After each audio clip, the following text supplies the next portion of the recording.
Are you looking for a portable setup that you can use to create quality YouTube videos on a regular basis? Stick around and I'll show you what we use to make our couch videos every month.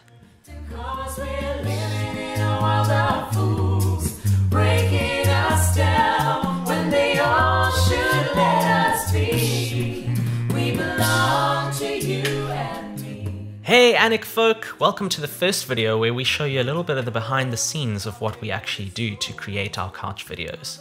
For those of you who don't know us or who are visiting our channel for the first time, we are AnecNote, a Cape Town based a cappella group that creates content on YouTube and performs live at events. In this video, I'm going to be going through the equipment that we use to create our couch videos every month.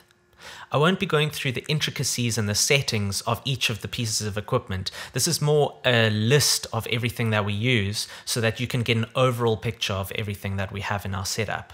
For more details on each of the individual pieces of equipment, I'll put links in the description below. It's a really portable system, which is great for us because we like to film on different couches in different homes all around the city.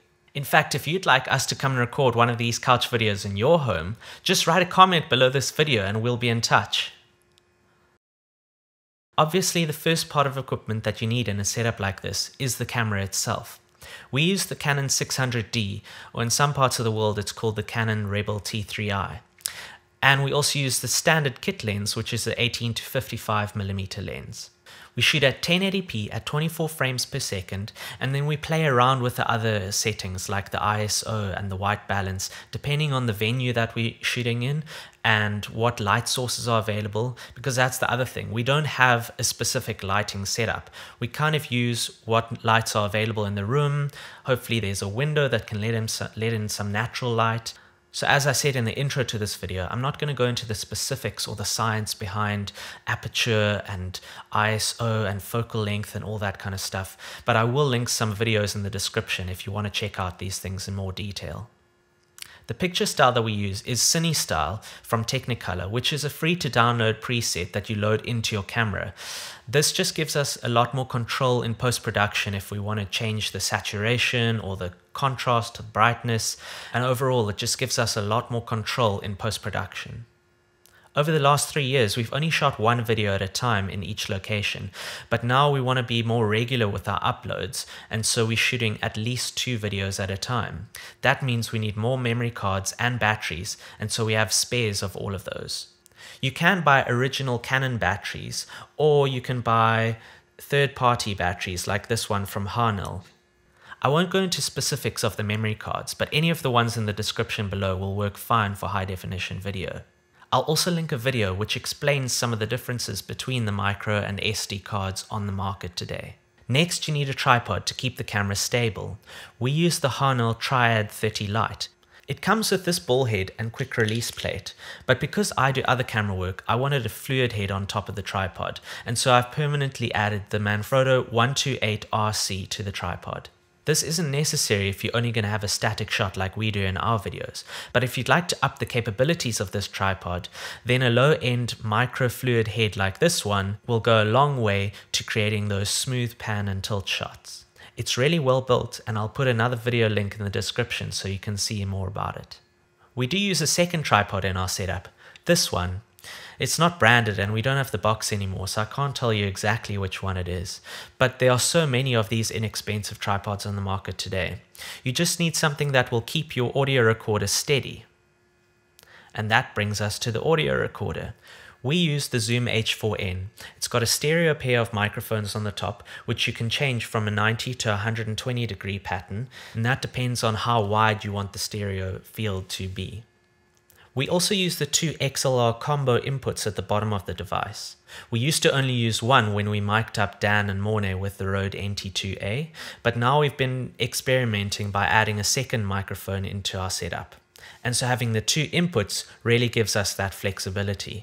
It uses 2 AA batteries, and you can use standard or rechargeable batteries. It comes shipped with a 2GB micro SD with adapter, which is more than enough for a stereo or 4-channel recording for quite a few hours.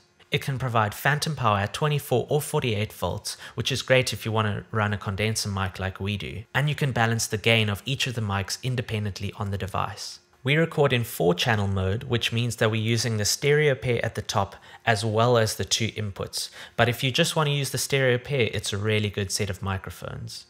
To monitor the balance and the levels coming from the mics out of the H4n, I use a pair of Sennheiser HD202s. This allows me to make sure that there's no clipping, that I get a clean signal so in post-production I can balance and mix to my heart's content. And then we get to the microphones, and since we're an a cappella group, that's really important. The main mic that we use is a Rode NT2A. It's not the cheapest condenser on the market, but it's really solidly built and super versatile. I run a recording studio in Cape Town, and I've recorded pretty much everything with this piece of equipment. Guitars, vocals, flute, violin, drums, you name it, I've recorded with it. And it's so great to get those really deep, warm tones that Mornay produces in our videos. And it's strong enough to have Dan sitting right next to him and pick up enough of the vocal percussion. We use this Hercules mic stand, which is shorter than normal traditional mic stands. And that's great because we can keep it slightly out of frame so we don't have a microphone right in Mornay's face when he's singing. And as mentioned just now, we're also experimenting with using a second microphone in our setup. In the last 2 videos, we used the Shure SM57, which is industry standard and most sound guys will have at least 1 or 2 of them in their kit bag. Again, it's a super versatile mic, and we just wanted to see if the soloist had their own mic, would it benefit the mix in post-production. We'll be doing more experiments in future videos, testing different microphones on and off camera to see which gives the best result for us.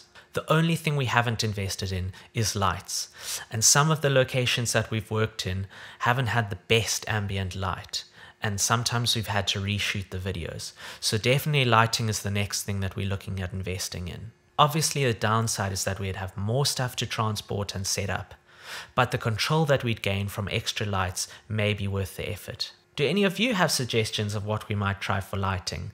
Write them down in the comments below. We'd love to hear suggestions.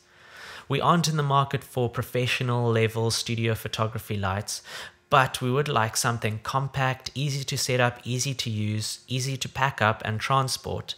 Something maybe LED, anything that you guys have seen or used, because there's so much on the market out there. We'd really love some advice. And then finally, do you have any questions or comments about anything else I've spoken about in this video? Hopefully it's been helpful, informative, and given you a bit of the behind the scenes into what equipment we use to produce our couch videos. Maybe I'll do another video on how we edit and produce the audio when you're only dealing with 1 or 2 microphones. How do you mix? Those kind of things. So if there's anything you'd like to see on this channel in future, please write that down in the comments below. And if this is your first time to our channel, thanks for watching. I hope you'll subscribe and check out one of these couch videos I keep mentioning. Cheers for now.